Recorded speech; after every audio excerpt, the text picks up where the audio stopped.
dahulu kita mempersiapkan hati dan batin. Marilah kita membuka, mengarahkan hati kita kepada. Kemudian datanglah seseorang ke daerah Persia memberitahu raja bahwa bala tentaranya yang memasuki negeri Yudea sudah dipukul mundur, khususnya Lisia. Ya Tuhan, aku bergembira atas kemenangan-Mu. Ya Tuhan, aku bergembira atas kemenangan.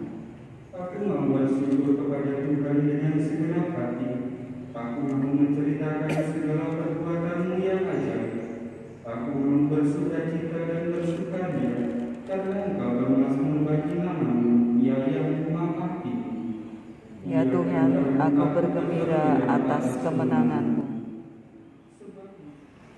Haleluya, haleluya, haleluya, haleluya, haleluya,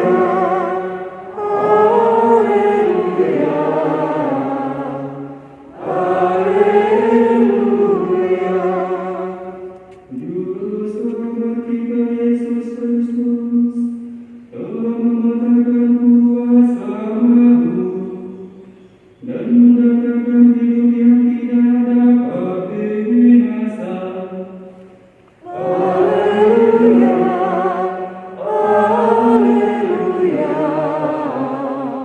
haleluya. Tuhan sertamu Dan sertamu juga. oleh orang-orang yang hidup di dunia ini. Bacaan pertama jelas, orang mencari dipersonifikasikan dalam diri Antiochus Epiphanes. Orang senantiasa mencari apa yang menarik bagi mata indrawi, bagi katakanlah indera masing-masing.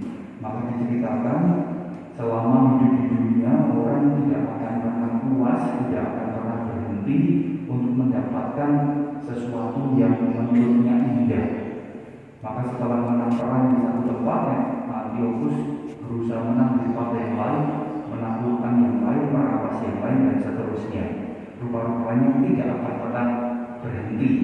Maka kita pun diingatkan selama kita hidup di dunia, rasa-rasanya kita perlu mengenali ada kecenderungan dalam diri kita.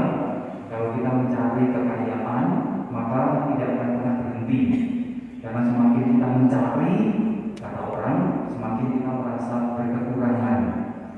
Semakin kita mendapatkan, maka semakin besar pula kita ingin mendapatkan kembali.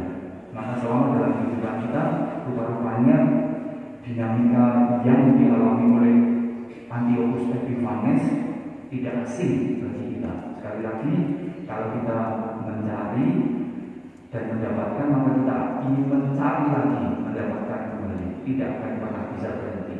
Tapi sebaliknya juga, kalau kita mencari hal-hal yang rohani, maka sama. Sekali kita mendapatkan, sekali kita menemukan indahnya perkara-perkara rohani, kita tidak akan pernah bisa berhenti. Juga kalau kita selalu mencita-citakan yang jahat, sekali kita berhasil, kita tidak akan pernah berhenti. Maka dalam bacaan pertama tadi diingatkan, hanya sakitlah yang membuat orang berhenti. Hanya ketika badan tidak bisa diajak kerjasama lagi dari orang akan berhenti. Tapi pikiran pasti tetap akan terus mencari. Itu bedanya dengan apa yang dikatakan terkait dengan realitas orang-orang yang sudah meninggalkan bumi ini. Dalam Injil Lukas tadi jelas dikatakan, orang yang sudah meninggalkan bumi ini, dia berhenti.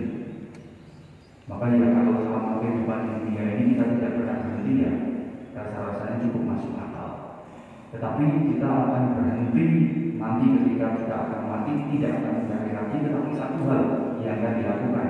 Kita sama seperti malaikat yang dikerjakan cuma satu, memandang Tuhan dalam kemuliaan. Pada saat itulah yang namanya penghatiman terjadi.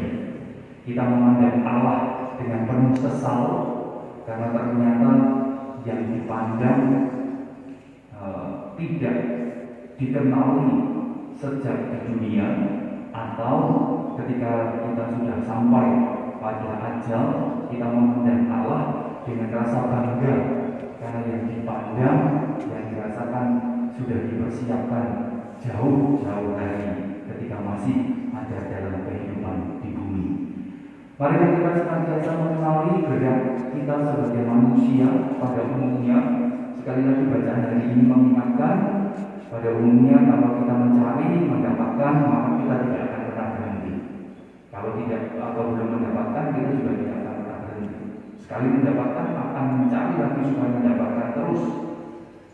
Dan bacaan hari ini Injil Lukas mengingatkan pada akhirnya nanti yang kita temukan hanya satu, memandang Allah dalam kemuliaannya. Maka semoga kita mempersiapkannya pula sejak sekarang. Belajar tidak hanya mencari, bekerja tidak hanya mencari untuk yang memuaskan indrawi, tetapi juga batin kita, rohani kita. Semoga nama Tuhan dimuliakan ini dan sepanjang segala masa. Seperti itu memberikan kepada para murid serta Ia berkata, terimalah dan makanlah kamu semua, inilah tubuhku yang diserahkan bagimu.